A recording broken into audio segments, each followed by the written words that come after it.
안녕하세요. 책안뜰입니다. 이번 영상에서는 오정희 작가님의 중국인 거리를 들려드리겠습니다.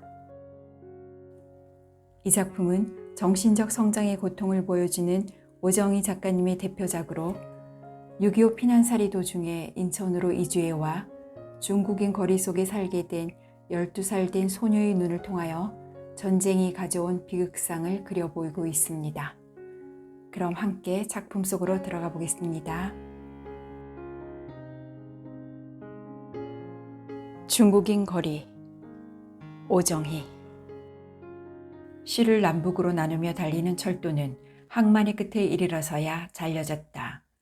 석탄을 싣고 온 화차는 자칫 바다의 빠테를 뜻한 머리를 위태롭게 사리며 깜짝 놀라 먹고 그 서슬의 밑구멍으로 주르르 석탄 가루를 흘려보냈다.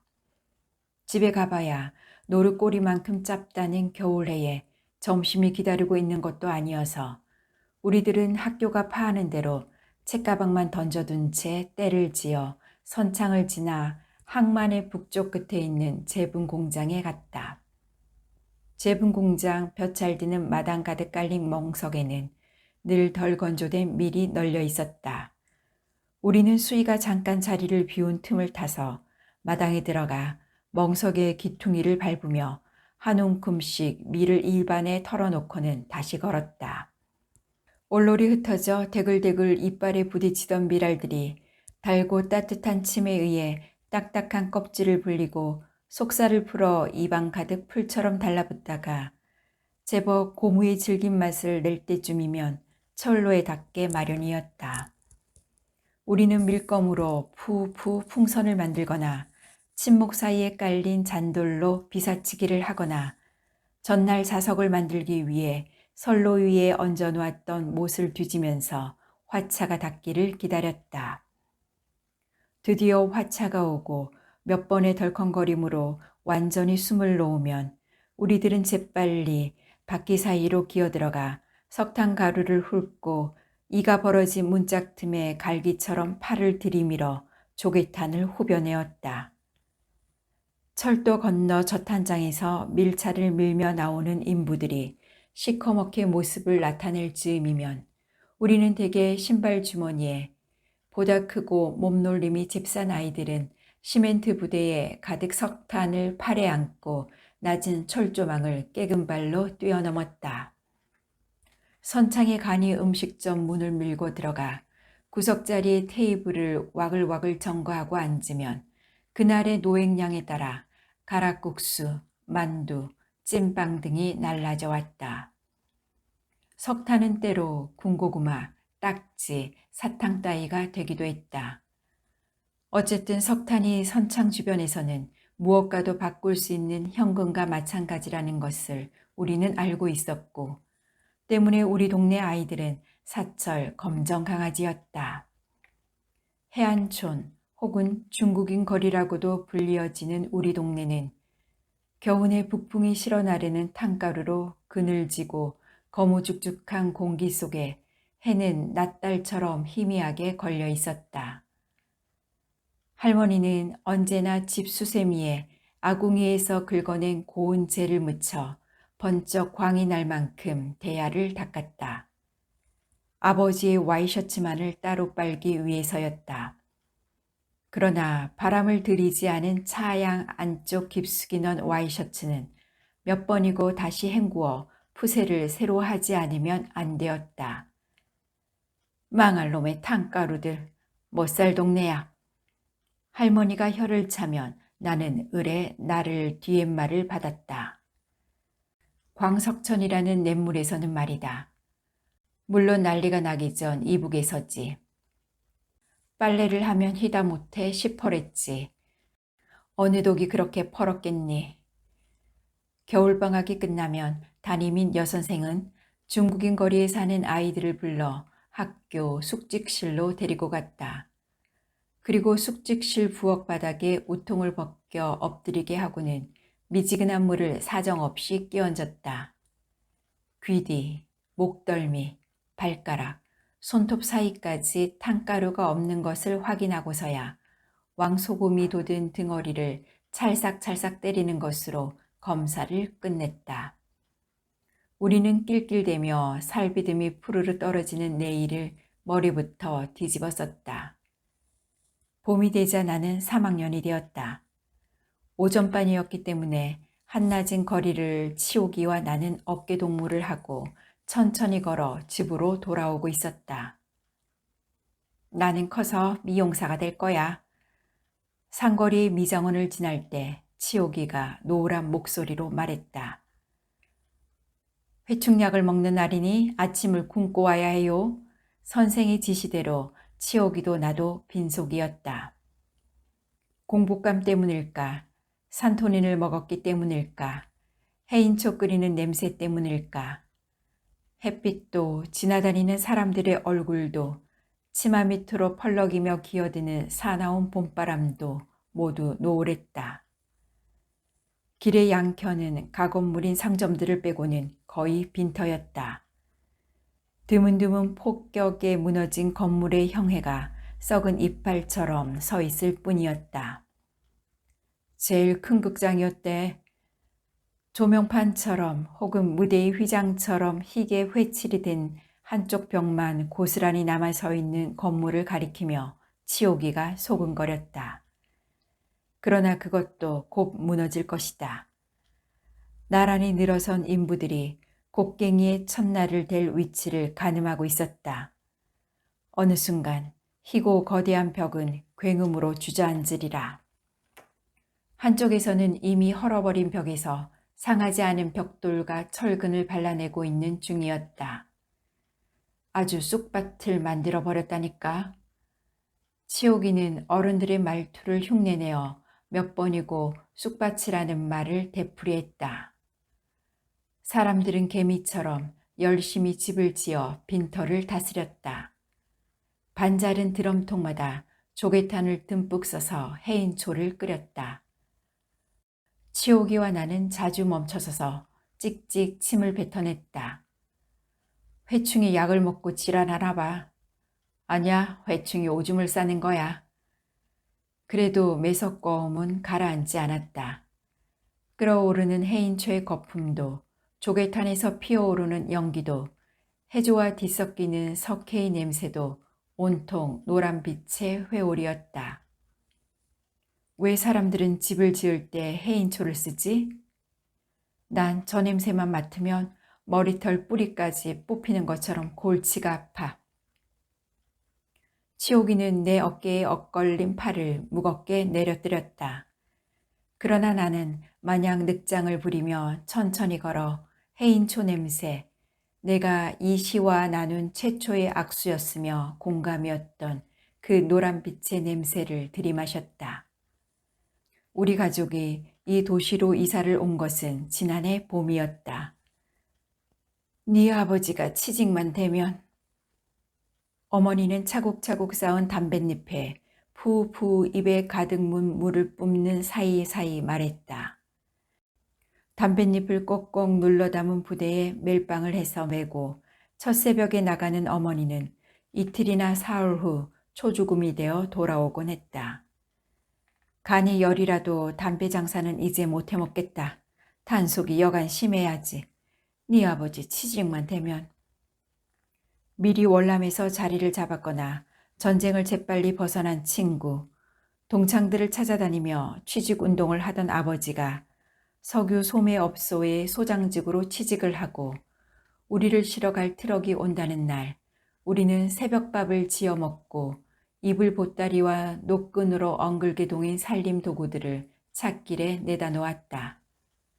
점심때가 되어도 트럭은 오지 않았다. 한없이 길게 되풀이되는 동네 사람들과의 작별 인사도 끝났다.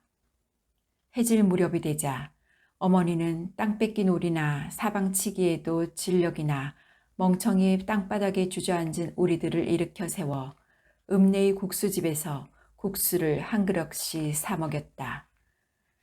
집을 나서기 전 갈아입은 옷이건만 한없이 흐르는 콧물로 오빠와 나 그리고 동생은 소매와 손등이 반들반들하게 길이 들었다. 날이 완전히 어두워졌어도 어머니는 젖먹이를 안고 이불 보따리 위에 올라앉은 채 트럭이 나타날 다리 목개만을 뚫어지게 노려보고 있었다. 트럭이 나타난 것은 저물고도 한참이 지난 후였다. 헤드라이트를 밝힌 트럭이 요란한 엔진 소리와 함께 다림목의 모습을 드러내자 어머니는 차가 왔다 라고 비명을 질렀다. 저마다 보따리 하나씩을 타고 앉았던 우리 형제들은 공처럼 튀어 일어났다. 트럭은 신장로에 잠시 멈고 달려간 어머니에게 창으로 고개만 내민 조수가 무어라고 소리쳤다. 어머니는 되돌아오고 트럭은 다시 떠났다. 우리는 어리둥절해서 서로의 얼굴을 마주보았다. 난간을 높이 세운 진간에 검은 윤곽으로 우뚝우뚝 서 있던 것은 소였다. 날카롭게 구부러진 뿔들과 어둠 속에서 흐르듯 눅눅하게 들려오던 대새김질 소리도 역력했다. 소를 내려놓고 올 거예요. 짐을 부려놓고 빈 차로 올라가는 걸 이용하면 운임이 절반이니까 아범이 그렇게 한 거예요. 어머니의 설명에 아버지와 어머니에게 한 번도 이 일을 나타내 본 적이 없는 할머니는 뜨아한 표정으로 그러나 어련히들 잘 알아서 하겠느냐는 듯 몇 번이고 고개를 주걱거렸다. 그러나 트럭이 정작 우리 앞에 다시 나타난 것은 두어 시간 턱이나 지난 후였다. 30리 떨어진 시의 도살장에 소들을 부려놓고 차바닥에 오물을 닦아내느라고 늦었다는 것이었다.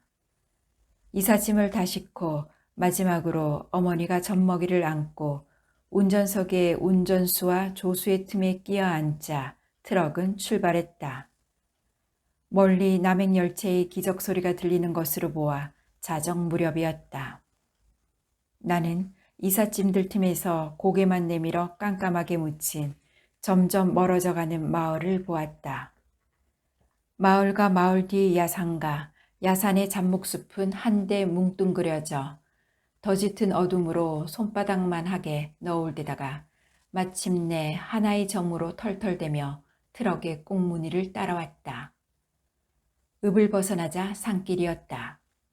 길이 나쁜 데다 서둘러 험하게 몰아대는 통에 차는 길길이 뛰고 짐들 틈바구니에 석회처럼 박혀있던 우리는 스프링 장치가 된 자동 인형처럼 간단없이 튀어올랐다. 할머니는 아그그그 뼈마디 부딪히는 소리를 어금니로 눌렀다. 길 아래는 강이었다. 차가 튀어오를 때마다 하마하마 강물로 곤두박질 치겠지 생각하며 나는 눈을 꼭 감고 4살짜리 동생을 힘주어 끌어안았다. 봄이라고는 해도 밤바람은 칼끝처럼 매웠다. 물살을 가르며 사납게 웅웅대던 바람은 그 첨예한 손톱으로 비듬이 허옇게 있는 살갗을 후비고 아직도 차 안에 질척하게 고여있는 새똥 냄새를 한 소금씩 걷어내었다.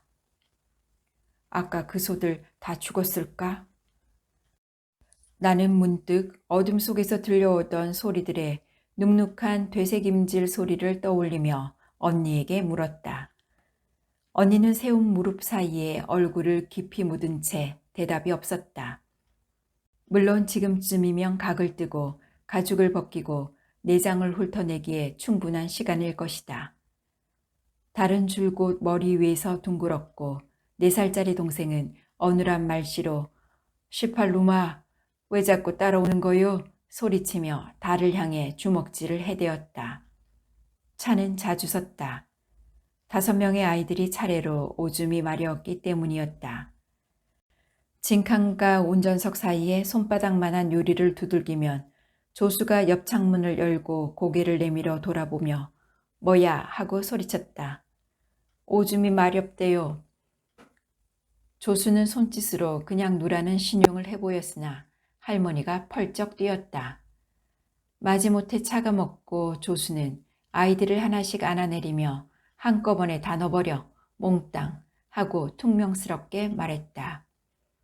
우리는 길바닥에 쭈그리고 앉기가 무섭게 푸드득 몸을 떨며 오래 오줌을 누었다. 행정구역이 바뀌거나 길이 굽이 도는 곳에는 반드시 초소가 있어 한 차례씩 검문을 받아야 했다. 전투복을 입은 경찰이 트럭 위로 전직불을 휘두를 때면 담배 장사로 간이 손톱만큼밖에 안 남아 있다는 어머니는 공연히 창밖으로 고개를 빼어 소리쳤다. 실컷 보시오. 앞만 뒤져도 가짜는 따라지 보따리와 새끼들 뿐이요. 트럭은 기름을 넣기 위해 한 차례 먹고 2번 고장이 났으며 굽이굽이 수많은 검문소를 지나쳐 강과 상과 잠든 도시를 밤새도록 달려 날이 밝을 무렵 이 도시로 진입해 들어왔다. 우리가 탄 트럭의 낡은 엔진의 요란한 소리에 비로소 거리는 푸득푸득 깨어나기 시작했다. 바다를 한 뼘만치 밀어둔 시의 끝, 해안 동네에 다다라 우리는 짐들과 함께 트럭에서 안아 내려졌다. 밤새 따라오던 달은 빛을 잃고 서쪽 하늘에 원반처럼 납작하게 걸려 있었다. 트럭이 멎은 곳은 낡은 목조의 이 집 앞이었는데 아래층은 길가의 연애 상점들처럼 몇 쪽의 유리문으로 되어 있었다. 그리고 흙먼지가 부옇게 앉은 유리에 붉은 페인트로 석유 배급소라고 씌어 있었다. 바로 앞으로 우리가 살게 될 집이었다. 나는 새삼스럽게 달려드는 차가운 공기에 이빨을 마주치며 언제나 내 몫인 4살짜리 사내 동생을 업었다. 우리가 요란하게 가로질러 온 그리고 트럭의 뒷공문이 이삿짐들 틈에서 호기심과 기대로 목을 빼어 바라본 시는 내가 피난지인 시골에서 꿈꿔오던 도해지와는 달랐다. 나는 밀대 끝에서 피어오르는 5세기의 비눗방울 혹은 말로만 듣던 먼 나라의 크리스마스 트리처럼 우리가 가게 될 도해지를 생각하곤 했었다. 폭이 좁은 길을 사이에 두고 조그만 베란다가 붙은 같은 모양의 목조 2층 집들이 늘어선 거리는 초라하고 지저분했으며 새벽닭의 첫 날갯짓 같은 어수선한 활기에 차 있었다. 그것은 이른 새벽 부두로 해물을 받으러 가는 장사꾼들의 자전거 페달 소리와 항만의 끝에 있는 제분 공장의 노무자들의 발길 때문이었다. 그들은 길을 메우고 버텨선 트럭과 함부로 부려진 이삿짐을 피해 언덕을 올라갔다. 지난밤 떠나온 시골과는 모든 것이 달랐음에도 불구하고 나는 잠시 우리가 정말 이사를 온 것일까? 낯선 곳에 온 것일까? 이상한 혼란에 빠졌다. 그것은 공기 중에 이내처럼 짙게 서려 있는 무척 친숙하고 내용은 잊혀진 채 분위기만 남아있는 꿈과도 같은 냄새 때문이었다. 무슨 냄새였던가. 석유 배급소의 유리문을 밀어붙이고 나온 아버지는 약속이 틀리다고 운전수에게 고래고래 소리를 지르고 운전수는 호기심과 어쩔 수 없는 불안으로 눈을 두리두리 굴리고 서 있는 우리들과 이삿짐들을 벗가라 가리키며 아버지에게 삿대질을 해댔다.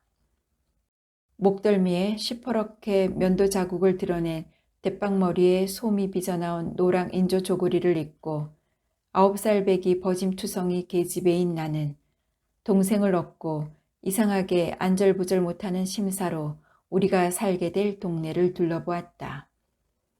우리의 이사소동의 동네는 비로소 잠을 깨어 사람들은 들창을 열거나 길가에 면한 출입문으로 부수수한 머리를 내밀었다. 길을 사이에 두고 각각 연화문 채씩 늘어선 같은 모양의 목조 2층 집들은 우리 집을 마지막으로 갑자기 끝났다. 그리고 우리 집에서부터 완만한 경사로 이루어진 언덕이 시작되었는데 그 언덕에는 바랜 잉크 빛깔이나 흰색 페인트로 벽을 칠한 커다란 2층 집들이 길을 사이에 두고 나란히 마주보고 서 있었다. 우리 집 앞을 지나는 길은 언덕으로 이어져 있고 언덕이 시작되는 첫째 집은 거의 우리 집과 이웃에 있었다. 그러나 넓은 벽에 비해 지나치게 작은 창문이나 출입문이라고 볼 수 있는 문들은 모두 나무 덧문이 완강하게 닫혀져 있어 필시 빈집이거나 창고일이라는 느낌이 짙었다.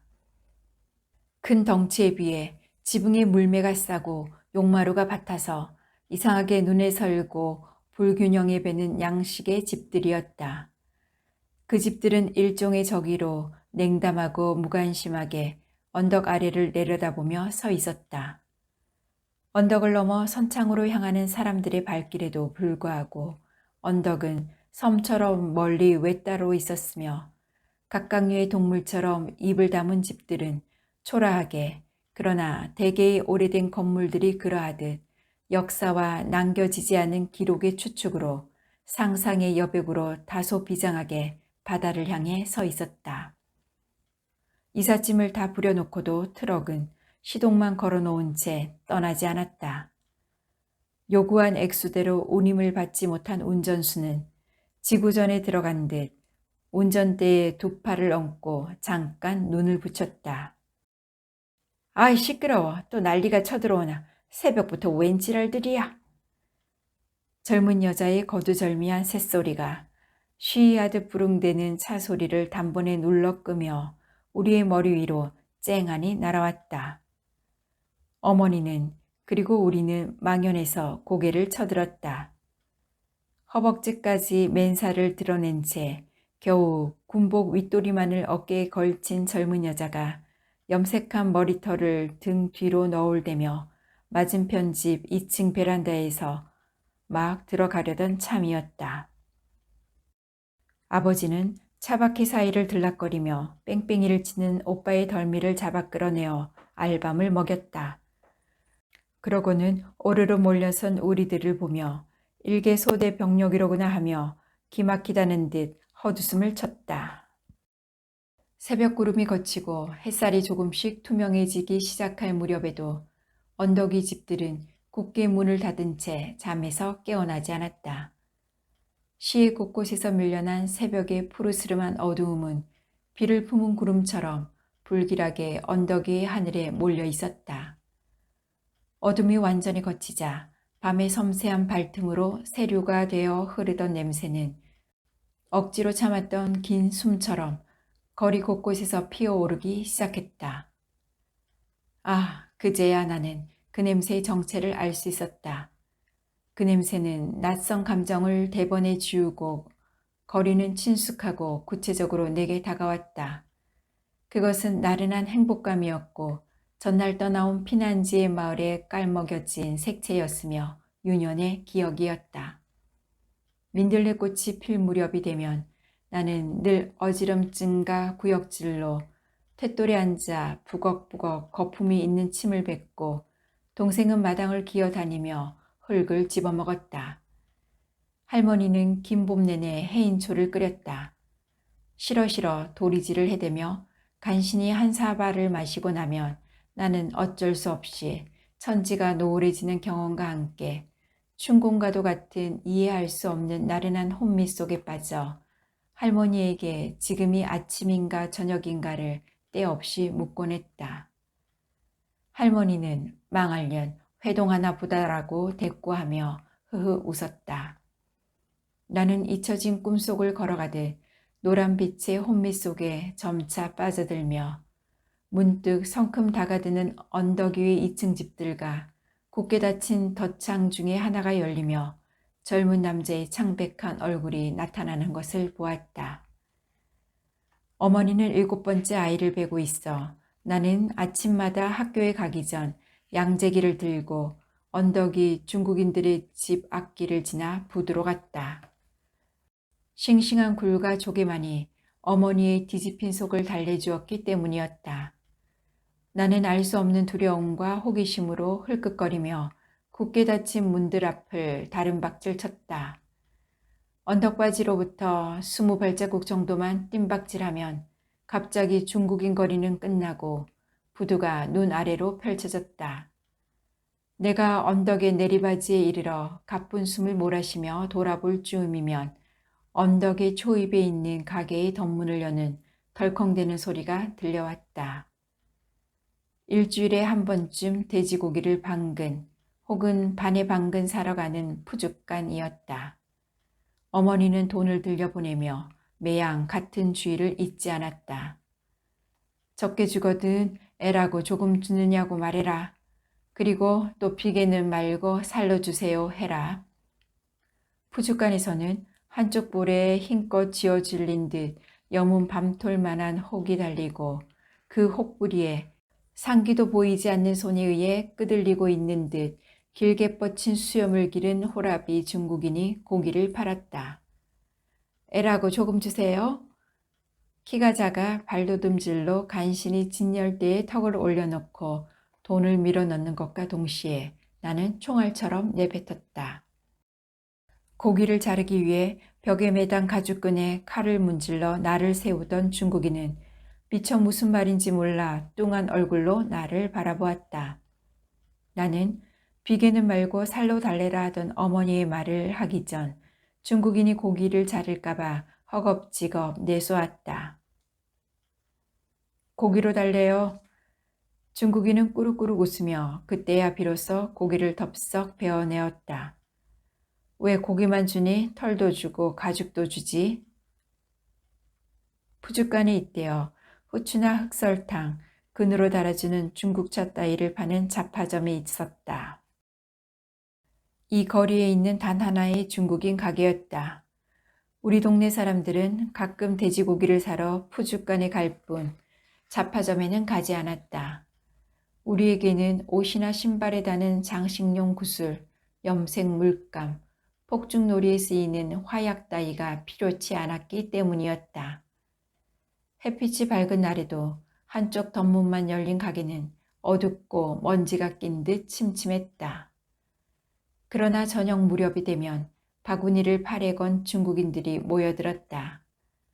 뒤통수에 쇠똥처럼 바짝 말라붙인 머리를 조금씩 흔들며 엄청나게 두꺼운 깃볼에 은고리를 달리고 전족한 발을 뒤뚱거리며 여자들은 여러 갈래로 난 길을 통해 마치 땅거미처럼 스름스름 중국인 거리를 향했다. 남자들은 가게 앞에 내놓은 의자에 앉아 말없이 오랫동안 대통 담배를 피우다가 올 때처럼 사라졌다. 그들은 대개 늙은이들이었다. 우리는 찻길과 인도를 가름짓는 낮고 좁은 턱에 엉덩이를 붙이고 나란히 앉아 발장단을 치며 그들을 손가락질했다. 아편을 피우고 있는 거야? 더러운 아편쟁이들. 정말 긴 대통을 통해 나오는 연기는 심상치 않은 노란 빛으로 흐트러지고 있었다. 늙은 중국인들은 이러한 우리들에게 가끔 미소를 지었다. 통틀어 중국인 거리라고 불리는 동네에 바로 그들과 인접해 살고 있으면서도 그들 중국인에게 관심을 갖는 것은 아이들 뿐이었다. 어른들은 무관심하게 그러나 경멸하는 어조로 떼놈들이라고 말했다. 우리는 그들과 전혀 접촉이 없었음에도 언덕 위의 2층 집, 그 속에 사는 사람들은 한없이 상상과 호기심에 효모였다. 그들은 우리에게 밀수업자, 아편쟁이, 누더기의 바늘단마다 금을 넣는 쿠리, 그리고 말발굽을 울리며 언 땅을 휘몰아치는 마적단, 원수의 생간을 내어 형님도 한 점, 아우도 한 점 씹어먹는 오랑캐, 사랑고기로 만두를 빚는 백정, 뒤를 보면 바지도 올리기 전 꼿꼿이 얹혀 서 있다는 북만주 벌판의 똥덩어리였다. 굳게 닫힌 문의 안쪽에 있는 것은 10년을 사귀어도 좀채 내배지 않는다는 깊은 흉중에 든 것은 금인가 아편인가 의심인가. 우리 집에서 숙제하지 않을래? 집 앞에 이르러 치옥이가 이불과 담요가 널린 2층의 베란다를 올려다보며 나를 끌었다. 베란다에 이불이 널린 것은 매기 언니가 집에 없다는 표시였다. 매기 언니는 집에서는 담요를 씌운 침대 속에 들어가 있었다. 나는 맞은편의 우리 집을 흑흑거리며 망설였다. 할머니나 어머니는 치옥이네를 양갈보집이라고 불렀다. 그러나 이 거리의 적상 가옥들 중 양갈보에게 방을 세주지 않는 것은 우리 집뿐이었다. 그네들은 거리로 면한 문을 활짝 열어놓고 거리낌 없이 미군에게 허리를 안겼으며 볕잘 드는 베란다에 레이스가 달린 여러 가지 빛깔의 속옷들과 때 묻은 담요를 널어 지난밤에 분방한 습기를 말렸다. 여자의 옷은 더욱이 속의 것은 방 안에 줄을 매고야 넣는 곳으로 알고 있는 할머니는 천하의 망종들이라고 고개를 돌렸다. 치옥이의 부모는 아래층을 쓰고 위층의 큰 방은 매기 언니가 검둥이와 함께 새들어 있었다. 치옥이는 2층의 큰 방을 거쳐가야 하는 협실과도 같은 좁고 긴 방을 썼다. 때문에 나는 아침마다 치옥이를 부르러 가면 그때까지도 침대 속에 머리칼을 흩뜨리고 누워있는 매기 언니와 화장대의 의자에 거북스럽게 몸을 구부리고 앉아 조그만 은빛 가위로 콧수염을 가다듬는 비대한 검둥이를 만났다. 매기 언니는 누운 채 손을 까딱거려 들어오라는 신용을 했으나 나는 반쯤 열린 문가에 비켜서서 방 안을 흘끈거리며 치오기를 기다렸다.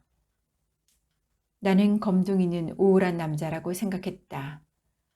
맥없이 늘어진 두꺼운 가슴팍의 살, 잿빛 눈, 또한 우물거리는 말투와 내게 한 번도 웃어 보인 적이 없다는 것이 그러한 느낌을 갖게 한 것이다.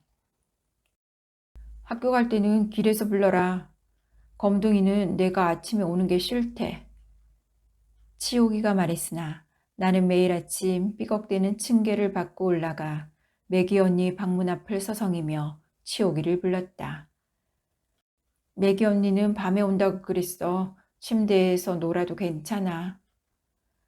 입덧이 심한 어머니는 매사가 귀찮다는 얼굴로 안방에 들어누워 있을 것이고 오빠는 땅강아지를 잡으러 갔을 것이다. 할머니는 기다렸다는 듯 막 젖이 떨어진 막내 동생을 업혀 내쫓을 것이었다. 커튼으로 햇빛이 가리운 어두운 방의 침대에 매기 언니의 딸인 제니가 자고 있었다. 치옥이는 벽장문을 열고 비스킷 상자를 꺼내어 꼭 2개만 집어들고는 잘 닫아 다시 넣었다. 비스킷은 달고 연한 치약 냄새가 났다.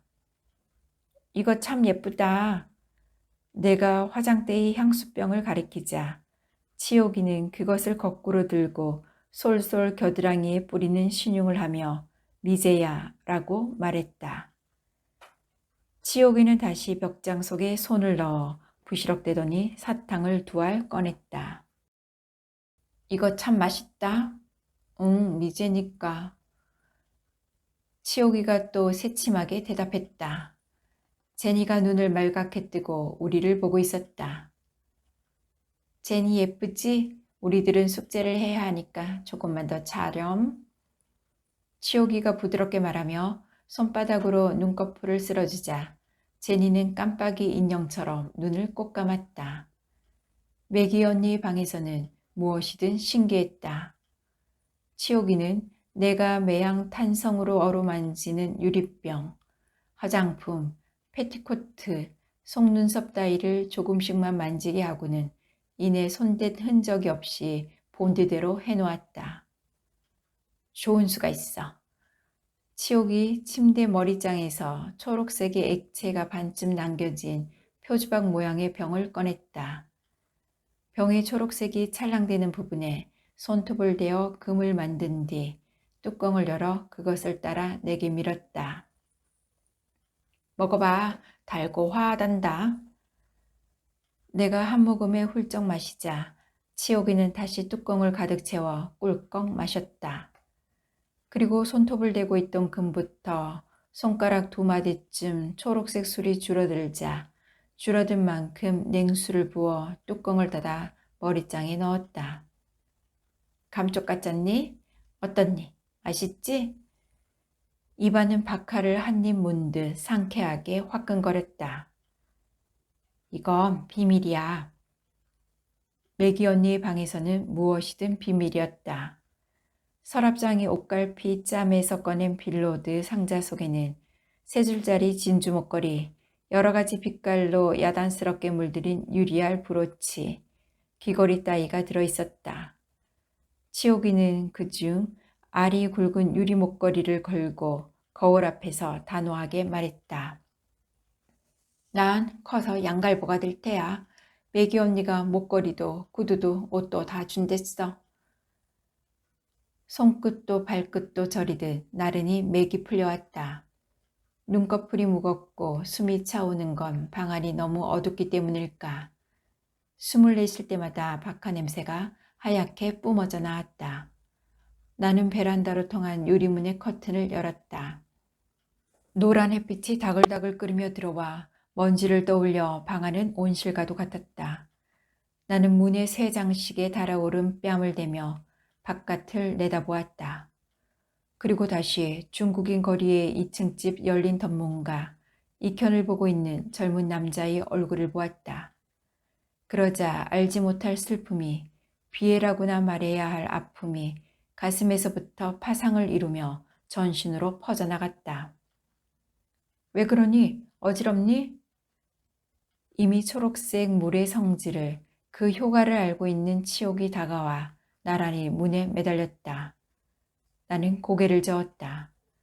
그럴 수밖에 없는 것이, 나는 2층 집 창문에서 비롯되는 감정을 알 수도 설명할 수도 없었으며, 그 순간 나무 덧문이 무겁게 닫혀지고 남자의 모습이 사라졌기 때문이다. 유리 목걸이에 햇빛이 갖가지 빛깔로 쟁강쟁강 튀었다. 그중 하나를 입술에 물며 치오기가 말했다. 난 양갈부가 될 거야. 나는 커튼을 닫고 돌아와 침대에 누웠다. 그는 누구일까? 나는 기억나지 않는 꿈을 되살려 보려는 안타까움에 잠겨 생각했다. 지난 가을에도 나는 그를 보았다. 이발소에서였다. 키가 작아 의자에 널판 자를 깔고 앉아 나는 어머니가 일러준 대로 말했다. 상고머리예요. 가뜩이나 밉상인데 대빵머리는 안 돼요. 그런데 다 깎은 뒤 거울 속에 남은 것은 여전히 대빵머리였다. 이왕 깎은 걸 어떡하니? 다음번에 다시 잘 깎아주마. 그러길래 왜 아저씨는 이발만 열심히 하지 잡담을 하느냐 말이에요. 나는 바락바락 악을 썼다. 마침내 이발사는 덜컥 의자를 젖히며 말했다.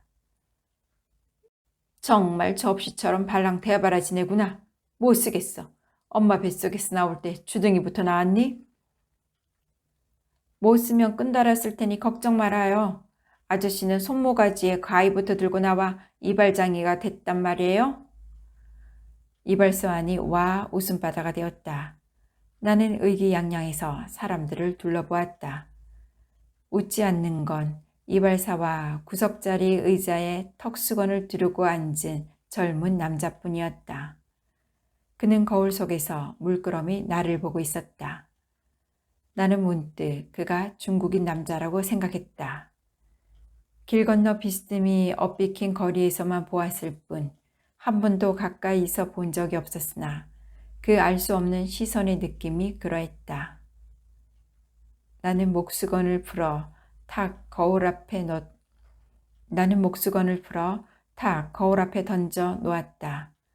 그리고 또각또각 걸어나가 두 손으로 허리를 짚고 문께에 서서 말했다. 죽을 때까지 이발장이나 해요. 그러고는 다름질쳐 집으로 돌아왔다. 아버지는 피난 시절의 새빵살이 혹은 다리 밑이나 천막에서 아이들을 끌어안고 밤을 새우던 기억의 복수라도 하듯 끊임없이 집 손질을 했다. 손바닥만한 마당을 없애며 바느질을 처음 배운 계집애들이 가방의 안쪽이나 옷의 갈피짠마다 비닐주머니를 만들어 붙이듯 방을 들이고 마루를 깔았다. 때문에 집안에는 개미굴같이 복잡하게 얽힌 좁고 긴 통로가 느닷없이 나타나고 숨으면 아무도 찾아낼 수 없는 장소로 꼭 한 군데는 있게 마련이었다. 나는 집으로 뛰어들어와 헌옷가지나 묵은 살림살이 따위 잡동사니가 들어찬 변소 옆의 골방에 숨어 들어갔다. 빈 항아리의 좁은 아구리에 얼굴을 들이밀어도 온몸의 뼈가 물러앉은 듯한 샘물살과도 같은 슬픔은 사라지지 않았다.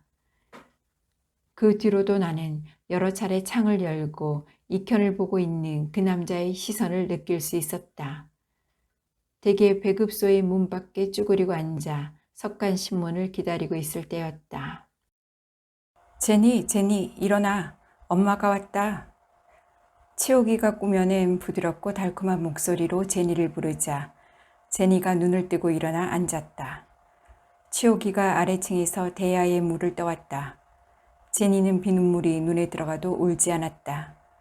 우리는 제니의 머리를 빗기고 향수를 뿌리고 옷장을 뒤져 옷을 갈아입혔다. 백인 호녀라인 제니는 5살이 되었어도 말을 못했다. 혼자 옷을 입는 것은 물론 숟갈질도 못해 밥을 떠넣어주면 한 귀로 주르르 흘렸다. 검둥이가 있을 때면 제니는 늘 치옥이의 방에 있었다. 짐승의 새끼야. 할머니는 어쩌다 문 밖이나 베란다에 있는 제니를 보고 신기하다는 듯 혹은 할머니가 제일 싫어하는 털 가진 짐승을 볼 때의 혐오의 눈으로 보며 말했다. 나는 제니를 보는 할머니의 눈초리가 무서웠다. 언젠가 집에 쥐가 끌어 고양이를 한 마리 기른 적이 있었다. 고양이가 골방에서 새끼를 7마리나 낳자 할머니는 고양이에게 미역국을 갖다 주었다. 그러고는 똑바로 고양이의 눈을 쳐다보며 나비가 쥐새끼를 낳았구나, 쥐새끼를 7마리나 낳았구나 하고 노래의 후렴처럼 몇 번이고 되풀이했다.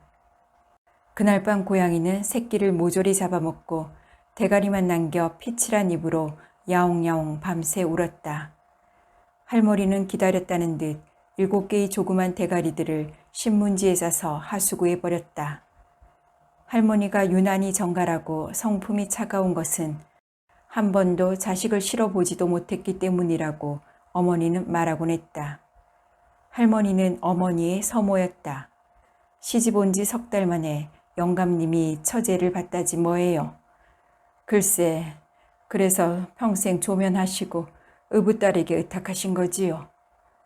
어머니는 먼 친척 할머니에게 소리를 낮춰 수근거렸다. 제니는 치옥이의 살아있는 인형이었다. 목욕을 시켜도 30분마다 한 번씩 옷을 갈아입혀도 매기 언니는 나무라지 않았다. 제니는 아이가 되고 때로 환자가 되고 때로 천사도 되었다. 나는 진심으로 치옥이가 부러웠다. 너도 동생이 있잖아. 치옥이가 의아하게 물었다. 의붓동생인걸? 그럼 니네 친엄마가 아니니? 나는 마른 침을 꿀꺽 삼켰다. 응, 계모야. 치옥이의 눈에 단박 눈물이 개었다.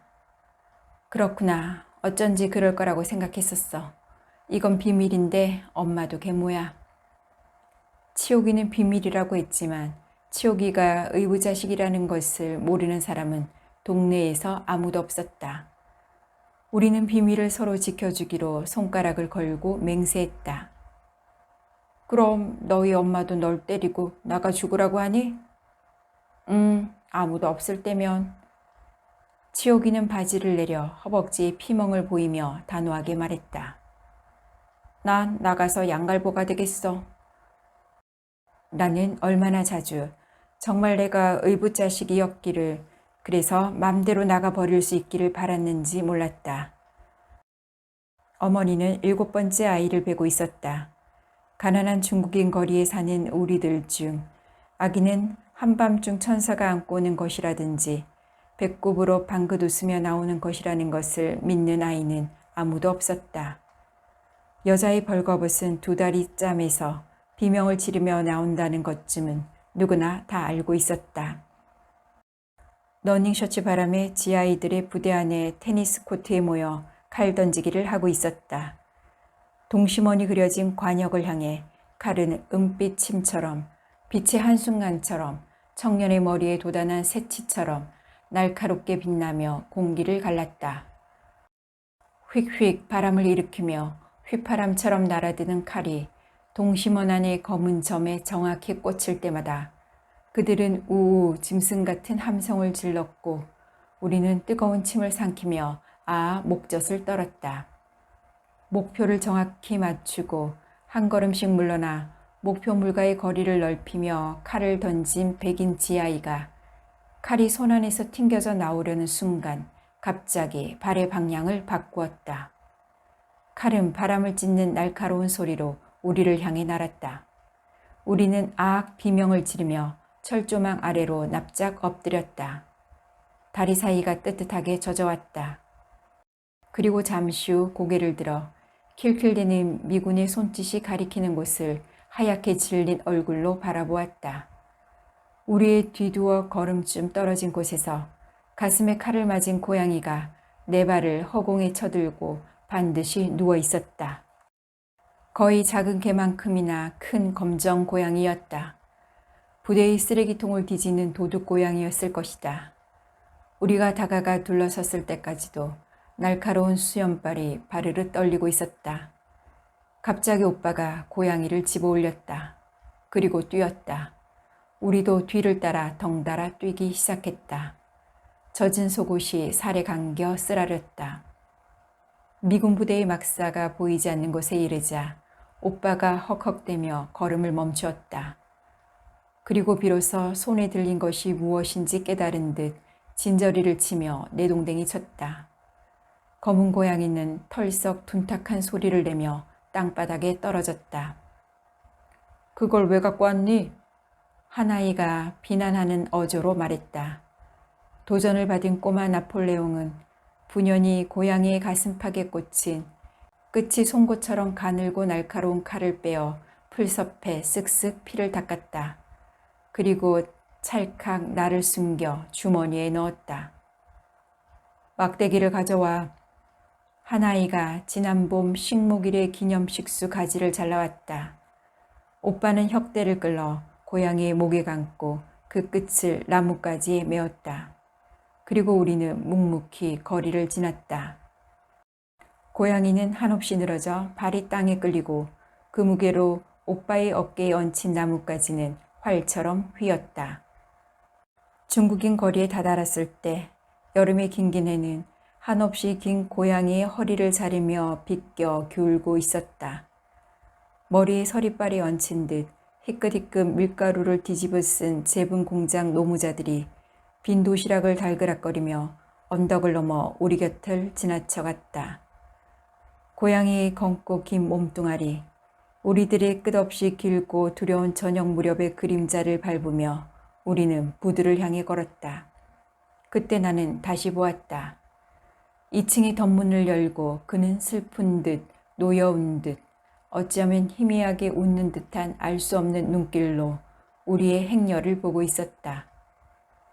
부두에 이르러 우리는 나뭇가지를 내려놓고 고양이의 목에 혁대를 풀었다.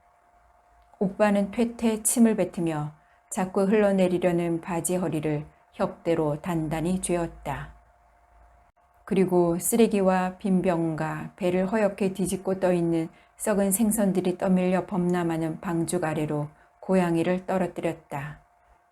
해가 지고 있었으므로 우리는 공원으로 가기로 했다.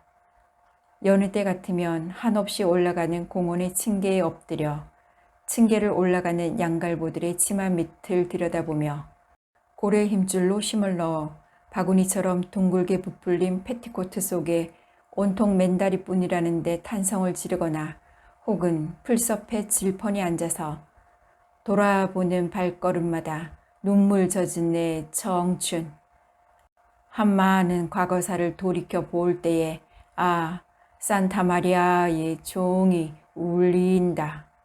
따위 늙은 창부 타령을 찢어지게 불러대었을 텐데 우리는 묵묵히 하늘 끝까지라도 이어질 것 같은 층계를 하나씩 올라갔다.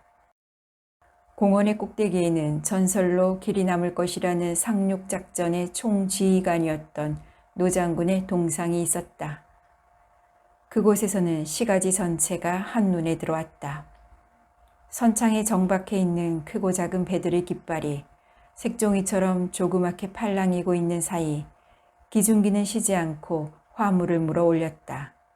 선창에서 멀찌감치 물러나 섬처럼 늙은 잉어처럼 조용히 떠 있는 것은 외국 화물선일 것이다. 공원 뒤쪽의 성당에서는 끊임없이 종을 치고 있었다. 고양이를 바다에 던질 때부터, 아니 그 이전부터 우리 뒤를 따라오며 머리칼을 당기던 소리였다. 일정한 파문과 간격으로 한없이 계속되는 극도로 절제되고 온갖 욕망과 성질을 단 하나의 동그라미로 단순화시킨 그 소리에는 한밤중 꿈속에서 깨어나 문득 듣게 되는 여름밤의 먼 우레소리, 혹은 깊은 밤 고달프게 달려가는 기차 바퀴 소리에서와 같은 이해할 수 없는 두려움과 비밀스러움이 있었다. 수녀가 죽었나 봐. 누군가 말했다. 끊임없이 성당의 종이 울릴 때는 수녀가 고요히 죽어가는 것이라는 것을 우리는 모두 알고 있었다. 철로 넘어 제분 공장의 굴뚝에서 울컥울컥 토해내는 검은 연기는 전쟁으로 부서진 도시의 하늘에 전진처럼 밀려들고 있었다. 전쟁사에 길이 남을 것이라는 치열했던 한포 사격에도 제 모습을 고스란히 지니고 있는 것은 중국인 거리라고 불리는 언덕 위의 2층 집들과 우리 동네 낡은 적상 가옥들 뿐이었다. 시가지 쪽에는 아직 햇빛이 머물러 있는데도 낙진처럼 내려앉는 북풍에 실린 젖한장의 탄가루 때문일까, 중국인 거리는 연기가 서리듯 눅눅한 어둠에 잠겨들고 있었다. 시의 정상에서 조망하는 중국인 거리는 검게 그을린 목조 적상 가옥 베란다에 널린 얼룩덜룩한 담요와 레이스의 속옷들은 이 시의 풍물이었고 그림자였고 불가이한 미소였으며 천칭의 한쪽 손에 얹혀 한없이 기우는 수은이었다. 또한 기우뚱 침몰하기 시작한 배에 이미 물에 잠긴 고물이었다. 시의 동쪽 공설 운동장에서 때에 이른 햇불이 피어올랐다. 잔향 속에서 그것은 단지 하나의 흔들림, 너울대는 바람의 자락이었다. 그리고 사람들은 와, 와 함성을 질렀다. 체코, 폴란드 물러가라. 꼭두각시, 괴뢰 집단 물러가라. 와, 와. 여름 내내 햇빛이 거치면 한 집에서 한 명씩 뽑혀나간 사람들은 공설 운동장에 모여 발을 구르며 외쳤다. 할머니는 돌아와 밤새 끙끙 허리를 앓았다. 중립국 감시위원단 중 공산 측이 추천한 체코와 폴란드가 그들의 임무를 저버리고 유엔군 측의 군사기밀을 캐내어 공산 측에 보고하는 스파이가 되었기 때문입니다. 전체 조회에서 교장 선생님은 말했다. 무릎을 세우고 앉아 그 사이에 깊이 고개를 묻으면 함성은 병의 좁은 주둥이에 휘파람을 불어넣을 때처럼 아슬하게 웅웅대며 들려왔다. 땅속 깊숙이에서 울리는 지층이 움직이는 소리, 해일의 전조로 미미하게 흔들리는 물살, 지붕 위에 핥으며 머무는 바람. 집으로 돌아왔을 때 어머니는 수채에 쭈그리고 앉아 윽윽 구역질을 하고 있었다. 임신의 징후였다. 이제 제발 동생을 그만 낳아주었으면 좋겠다고 생각하며 나는 처음으로 여자의 동물적인 삶에 대해 동정했다. 어머니의 구역질에는 그렇게 비통하고 처절한 데가 있었다. 또 아이를 낳게 된다면 어머니는 죽게 될 것이다. 밤이 깊어도 나는 잠을 잘 수가 없었다. 막 생기기 시작한 전망울을 할머니가 치마 말기를 뜯어 만들어준 띠로 꽁꽁 동인 언니는 혼니불에 스침에도 저지 아파 가슴을 싸지며 돌아누워 앓았다. 밤새도록 간단 없이 들려오는 야경꾼의 딱딱이 소리, 화차의 바퀴 소리를 낱낱이 헤아리다가 날이 밝자 부두로 나갔다. 여전히 물결이 떠밀려 방죽에 부딪는 더러운 쓰레기와 썩은 생선들 사이에도 더 멀리 닷없이 떠있는 폐선의 밑창에도 고양이는 없었다. 어느 먼 항구에서 아이들의 장대질에 의해 뼈가 무너진 허리 종동이를 허물며 끌어올려줄지도 몰랐다. 가을로 접어들어도 빈대의 극성은 대단했다. 해가 퍼지면 우리는 다다미를 드러내어 베란다에 널어 습기를 말리고 빈대알을 뒤졌다. 손목과 발목에 고무줄을 넣은 옷을 입고 자도 어느 틈에 빈대는 옷 속에서 스멀대며 비린 날콩 냄새를 풍겼다. 사람들은 전기불이 나가는 12시까지 대개 불을 켜놓고 잠이 들었다. 불빛이 있으면 빈대가 덜 끓었기 때문이었다. 그러나 12시를 기점으로 그것들은 다다미 집 속에서 벌어진 마루 틈에서 기어나와 총 공격을 개시했다. 옅은 잠 속에서 손톱을 세워 극적이며 빈대와 싸우던 나는 문득 나무 토막이 부서지는 둔탁하고 메마른 소리에 눈을 떴다. 오빠는 어느새 바지를 주워 입고 총알처럼 계단을 뛰어내려가고 있었다. 바깥에서는 갑작스런 소음이 끌었다. 무슨 사건이 일어났구나. 나는 가슴을 두근대며 베란다로 나갔다. 불이 나간 지 오래되어 캄캄한 거리, 치옥이네 집과 우리 집 앞을 메우며 사람들이 가득 와글와글 떠들고 있었다. 뒤미쳐 늘어선 집들의 유리문이 드르륵 열리고 베란다로 나온 사람들이 무슨 일이냐고 소리쳤다. 죽었다는 소리가 웅성거림 속에 계시처럼 들렸다. 모여선 사람들은 이어 부르는 노래를 하듯 입에서 입으로 죽었다는 말을 옮기며 진저리를 치거나 겹겹에 둘러싼 틈으로 고개를 쑤셔 넣었다. 나는 턱을 달달 떨어대며 치옥의 집 2층 시커멓게 열린 매기 언니의 방과 러닝셔츠 바람으로 베란다의 난간을 짚고 아래를 내려다보고 있는 검둥이를 보았다. 잠시 후 요란한 사이렌을 울리며 미군 지프차가 달려왔다. 겹겹이 진을 친 사람들이 순식간에 양쪽으로 갈라졌다. 헤드라이트에 쏟아질 듯 밝은 불빛 속에 매기 언니가 반드시 누워 있었다. 염색한 길고 숨 많은 머리털이 흩어져 후광처럼 얼굴을 감싸고 있었다. 위에서 던져버렸다는군. 검둥이는 술에 취해 있었다. MP가 검둥이의 벗은 몸에 군복을 걸쳤다. 검둥이는 단추를 풀어 헤치고 낄낄대며 지프차에 실려 떠났다. 입에 한기로 흘러내리는 물을 짜증을 내는 법도 없이 찬찬히 닦아주며 치옥이는 제니에게 물을 먹이고 있었다. 아무리 물을 먹여도 제니는 딸꾹질이 멎지 않았다. 고아원에 가게 될 거야. 치옥이가 말했다. 봄이 되면 매기 언니는 미국에 가게 될 거야. 검둥이가 국제 결혼을 해준대라고 말하던 때처럼 조금 시무룩한 말투였다. 그 무렵 매기 언니는 행복해 보였다.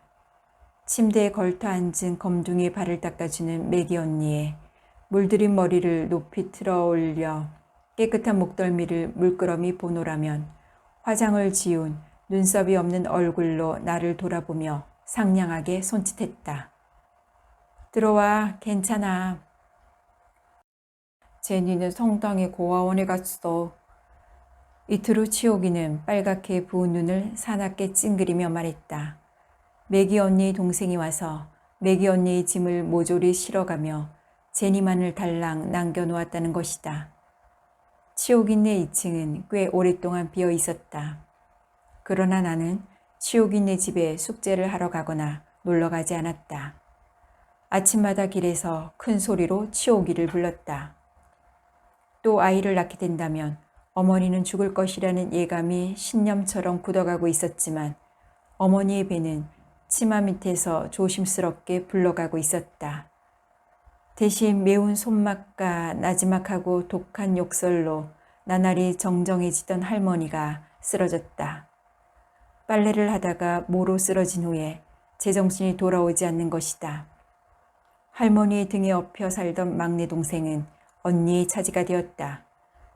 되소변을 받아내게 되자 어머니와 아버지는 할머니를 할아버지가 있는 시골로 보내는 것에 합의를 보았다.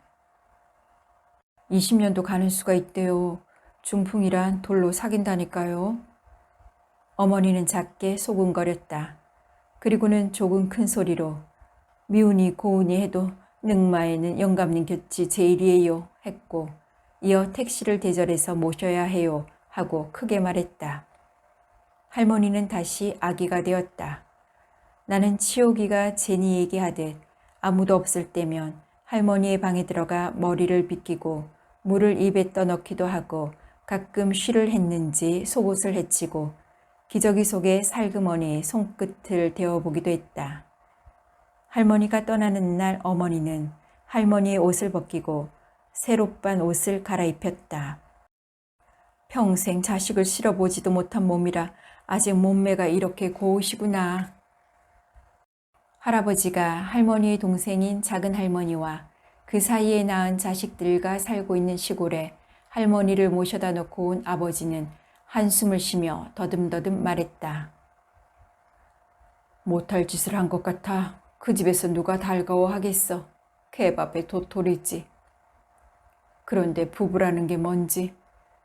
글쎄 의식이 하나도 없는 양반이 펄떡펄떡 열불이 나는 가슴을 풀어헤치고 영감님 손을 끌어당겨 거기에 얹더라니깐. 그러게 내가 뭐랬어요. 역시 보내드리길 잘했지. 평생 서리서리 뭉쳐둔 한인걸요. 어머니는 할머니가 쓰던 반다지의 고리를 열었다. 평소에 할머니가 만지지도 못하게 하던 것이라 우리들의 길게 뺀 목도 어머니의 손길을 따라 움직였다. 어머니는 차곡차곡 쌓인 옷가지들을 하나씩 드러내어 방바닥에 놓았다. 다리 부분을 줄여 할머니가 입던 아버지의 헛내이, 허드레로 입던 몸빼따이가 바닥에 쌓였다. 그리고 항라, 숫고사 같은 옛날 천의 옷이 나왔다. 점차 어머니의 손길에 끌려 나온 지난날 할머니가 한두 번쯤 입고 아껴 넣어 두었을 옷가지들을 보는 사이 비로소 이제 할머니는 돌아오지 않는다.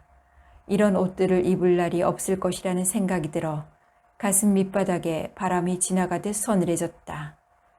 할머니는 언제 저 옷들을 입었을까? 언제 다시 입기 위해 아끼고 아껴 깊이 넣어둔 걸까? 마지막으로 어머니는 수달피 배자를 드러내고 밑바닥을 더듬었다. 그리고 손수건에 단단히 싼 조그만 물건을 꺼냈다. 어머니의 손길이 그대로 잽싸게 움직이는 동안 우리 형제들은 숨을 죽여 뚫어지게 그것을 바라보았다. 어머니는 의아한 얼굴로 눈살을 찌푸려 손수건 속을 들여다보았다. 그 속에는 동강이 난 비치 반지, 퍼렇게 녹이 슬어 금방 부스러져 버릴 듯한 구리 혁대 버클, 외정대의 백동전 몇잎, 어느 옷에 달았던 것인지 모를 크고 작은 몇 개의 단추, 색실 토막 따위가 들어있었다. 놓친데도 참 깨진 비치는 사금팔이나 다름없어. 어머니는 혀를 차며 그것을 다시 손수건에 싸서 빈 반다지에 던져놓았다. 네이 따위 속옷은 걸레감으로 내어놓고 옷가지들은 어머니의 장에 옮겨 놓았다. 수달피는 고급품이어서 목도리로 고쳐 쓰겠다고 했다. 다음 날 나는 아무도 몰래 반다지를 열고 손수건 뭉치를 꺼냈다. 그리고는 공원으로 올라가 장군의 동상에서부터 숲 쪽으로 할머니의 나이 수대로 65발자국을 걸어 숲의 5번째 오리나무 밑에 깊이 묻었다. 겨울의 끝 무렵 우리는 할머니의 부음을 들었다. 택시에 실려 떠난 지 2계절 만이었다. 산허를 앞둔 어머니는 새삼스럽게 할머니가 쓰던 이제는 우리들의 해진 옷가지들이 뒤죽박죽 되는 대로 쑤셔 박힌 반다지를 어루만지며 울었다. 저녁 내내 아무도 찾아내지 못할 골방의 잡동사니들 틈에서 숨을 죽이고 있던 나는 밤이 되자 공원으로 올라갔다. 아주 깜깜했지만 나는 65걸음을 걷지 않고도 정확히 숲의 5번째 오리나무를 찾을 수 있었다. 깊은 땅 속에서 2계절을 묻혀있던 손수건은 썩은 지푸라기처럼 축축하게 손가락 사이에 묻어놨다. 동강남 비치 반지와 녹슨 버클, 몇잎 백동전의 흙을 털어 가만히 손 안에 쥐었다. 똑같았다. 모두가 전과 다름없었다. 잠시의 온기와 이내 되살아나는 차가움.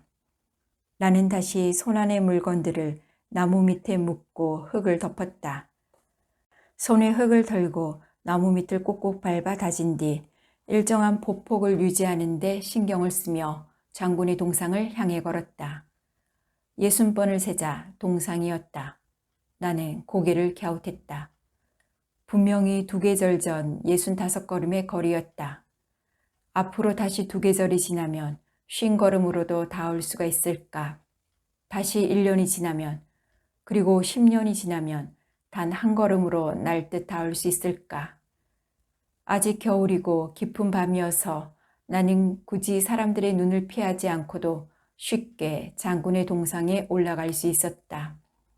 키를 넘는 위가 잘려진 정사면체의 받침돌에 손톱을 받고 기어올라 장군의 베이에 모아진 망원경 부분에 발을 딛고 불빛이 듬성듬성 박힌 시가지를 내려다보았다. 지난해 여름 전진처럼 자욱이 피어오르던 함성은 이제 들려오지 않았다. 다만 조용했다. 귀 기울여 어둠 속에 부드럽게 흐르는 소리를 쫓노라면 땅속 가장 깊은 곳에서 숨어 흐르는 수맥이라도 손끝에 닿을 것 같은 조용함이었다. 나는 깜깜하게 엎드린 바다를 보았다. 동진하에로부터 밤새워 불어오는 바람에 실린 해조류의 냄새를 깊이 들이마셨다. 그리고 중국인 거리, 언덕이 위층 집의 덧문이 열리며 쏟아져 나와 장방형으로 내려앉는 불빛과 드러나는 창백한 얼굴을 보았다. 차가운 공기 속에 연한 봄의 숨결이 숨어 있었다. 나는 따스한 피 속에서 돋아오는 순을 참을 수 없는 근지러움으로 감지했다. 인생이란. 나는 중얼거렸다. 그러나 뒤를 이을 어떤 적절한 말도 떠오르지를 않았다. 알 수 없는, 다만 복잡하고 분명치 않은 색채로 뒤범벅된 혼란에 가득 찬 어제와 오늘과 수없이 다가올 내일들을 뭉뚱거릴 한마디의 말을 찾을 수 있을까? 다시 봄이 되고 나는 6학년이 되었다. 오빠는 어디서인지 강아지를 한 마리 얻어와 길을 들이는 중이었다. 할머니가 없는 집안에 개는 멋대로 터럭을 날리고 똥을 쌌다. 나는 1년 동안 키가 한 뼘이나 자랐고 언니가 쓰던 장미가 수놓여진 옥스퍼드 천의 가방을 들게 된 것은 지난해부터였다. 우리는 겨우내 화차에서 석탄을 훔치고 밤이면 여전히 거리를 쥐떼처럼 몰려다니며 소란을 떨었으나 때때로 골방에 틀어박혀 대본집에서 빌려온 연애소설 따위를 읽기도 했다. 토요일이어서 오전 수업뿐이었다. 해충약을 먹는 날이니 아침을 굶고 와요. 배가 부른 해충은 약을 받아 먹지 않아요. 사람들은 이제는 집을 훨씬 덜 지었으나 해인초 끓이는 냄새는 빠지지 않는 염색 물감처럼 공기를 노랗게 착색시키고 있었다. 햇빛이 노랗게 끓는 거리에 자주 멈춰서서 침을 뱉으며 나는 중얼거렸다. 회충이 지랄을 하나 봐. 치옥이는 깡통에 파마약을 풀고 있었다.